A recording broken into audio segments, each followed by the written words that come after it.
Good morning, my dear students. We all are learning chapter 10 respiration in organisms. In this chapter, we are doing the explanation of the chapter, that is the topic transpiration in plants. ये जो topic है बेटा बहुत ही different है, बहुत ही important है. In this topic we will discuss about the transpiration in plant deeply. We know that roots absorb water and minerals from the soil, but most of the water absorbed is lost in the form of water vapor into the air. This process is called transpiration process. जो water loss का जो process होता है उसी को transpiration कहते हैं. How transpiration take place in plants, let us learn किस तरीके से होता है. सी, in plants, the water required is absorbed by the roots from the soil with the help of root hairs by a process called osmosis. Osmosis process से जो भी water होता है वो absorb होता है. The water is further transported upward through the stem to the leaves through the xylem which acts as a pipeline. तो xylem क्या करता है? Pipeline का work करता है. Xylem cells have thick walls. Water then enters in mesophyll cells through the stomata. Stomata के जरिए mesophyll cell में water enter करेगा. Stomata are the openings on the leaf surface through which transpiration take place. The stomata are surrounded by guard cells which help the stomata to open or close. See the stomata. These transpiration take place during the daytime when the stomata are open. Transpiration is also done through the lenticels which are minute opening on the stem. Stem में जो छोटी सी minute opening होती है उससे भी आपका transpiration होता है. Lenticels are less in number as compared to other thing. Transpiration also take place from the leaf surface. Leaf से भी transpiration आपका होता है because leaves are covered by a waxy layer of cuticle which is called cuticular transpiration. The cuticle actually help the leaf to reduce the amount of transpiration taking place. See the cuticle and it's working. Let us conclude the topic transpiration in plants, that is transpiration in plants can take place by three ways. Number one, stomata.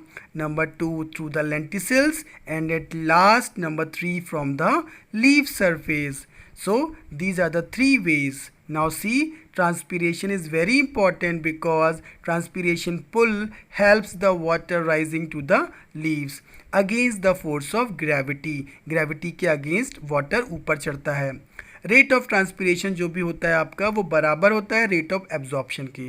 जितना पानी absorb होगा उतने ही आपका transpiration होगा. But अगर transpiration ज़्यादा हो जाए एब्जॉर्प्शन से, इस केस में क्या होगा आपका, plant will lose its turgidity. This will lead to the drooping of the leaves, stems and flowers. तो आपके प्लांट सही से ग्रो नहीं कर पाते हैं. फ्लावर्स, स्टेम, लीव्स सब खराब हो जाती हैं, उनकी ड्रूपिंग हो जाती है. Now, our next topic is activity number 6. In this activity, we will conclude that stomata are abundantly present on the lower surface of the leaf as compared to the upper surface of the leaf. Select an intact leaf still attached to the plant and put two pieces of cobalt chloride paper on both sides of the leaf. क्या करेंगे, एक leaf ले लेंगे, उसको जो plant से attach है, two pieces of cobalt chloride paper आप दोनों साइड से आप उसको क्या कहते हैं पुट कर देंगे. Place two slides on both sides of the leaf and fix a clip और rubber band to hold the slides with the leaf. अब आप क्या करेंगे, दोनों स्लाइड्स को बोथ साइड, लीफ के दोनों साइड में आप उसको फिक्स कर देंगे क्लिप या रबर बैंड से, ताकि वो स्लाइड उस लीफ में होल्ड कर ले. कुछ समय के बाद आप देखेंगे कि जो कोबाल्ट क्लोराइड पेपर है वो जो अंडर सरफेस पे, लोअर सरफेस पे जो लगा हुआ है वो आपका पिंक कलर का हो गया है, और जो कोबाल्ट क्लोराइड पेपर जो आपका ऊपर वाली सरफेस पे लगा हुआ था लीफ के, उसमें आपका कोई चेंज नहीं आया था. सो थोड़ा सा ज्यादा देर में आपका क्या कहते हैं पिंक पड़ा था. This is because the number of stomata is more in the lower surface of the leaf as compare to the upper surface. ये ऐसा इसलिए हुआ था बिकॉज लोअर सरफेस पे स्टोमेटा ज्यादा होते हैं बेटा, इसीलिए आपका वो जल्दी आपका पिंक हो गया था as compare to upper surface of the leaf. Note करेंगे जो कोबाल्ट क्लोराइड पेपर होता है वो ब्लू होता है जब वो ड्राई होता है, और वो पिंक तब टर्न होता है जब वो वेट हो जाता है. तो वेट मतलब लोअर सरफेस पे स्टोमेटा ज्यादा है तो ट्रांसपीरेशन ज्यादा होगा. जब ज्यादा ट्रांसपीरेशन पहले होगा तो कहीं ना कहीं वो पहले पिंक पड़ेगा और अपर सरफेस पे बाद में पिंक पड़ेगा.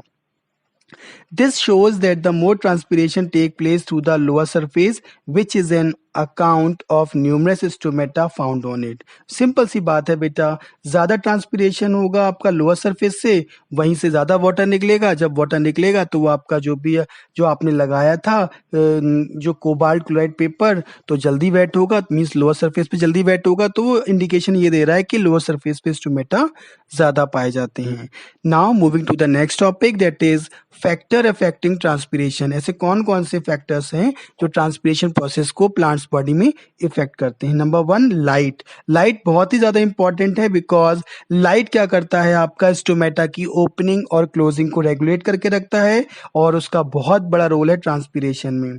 In the night and in the darkness, चाहे रात का टाइम हो चाहे अंधेरा हो, ट्रांसपीरेशन का जो रेट होता है बहुत ज़्यादा स्लो हो जाता है क्योंकि स्टोमेटा अंधेरे में या डिम लाइट में क्लोज हो जाते हैं.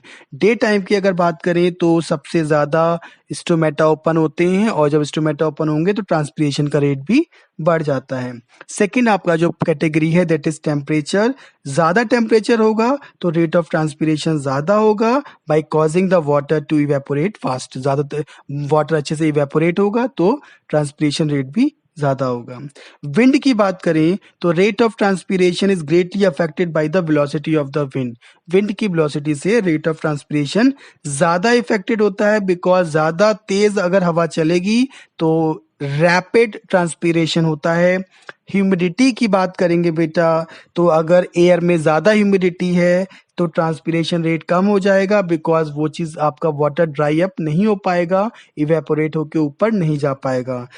When there is less humidity अगर कम होगी तो ड्राइनेस ज्यादा होगी एयर में, तो इस केस में क्या होगा बेटा, ट्रांसपीरेशन एयर के अंदर बढ़ जाता है तो बहुत अच्छे से ट्रांसपीरेशन होगा. तो इन शॉर्ट हम कहना चाहते हैं कि ट्रांसपीरेशन, लाइट की अगर बात करें तो लाइट में ट्रांसपीरेशन ज्यादा होगा, टेम्परेचर ज्यादा होगा तो ट्रांसपीरेशन ज्यादा होगा. विंड अगर अच्छे से ब्लो कर रही है तो ट्रांसपीरेशन जल्दी होगा, और अगर ह्यूमिडिटी एयर में कम है तो ट्रांसपीरेशन ज़्यादा होगा, ज़्यादा ह्यूमिडिटी है तो ट्रांसपीरेशन कम हो जाएगा. So these are the topics, keep revising. Thank you.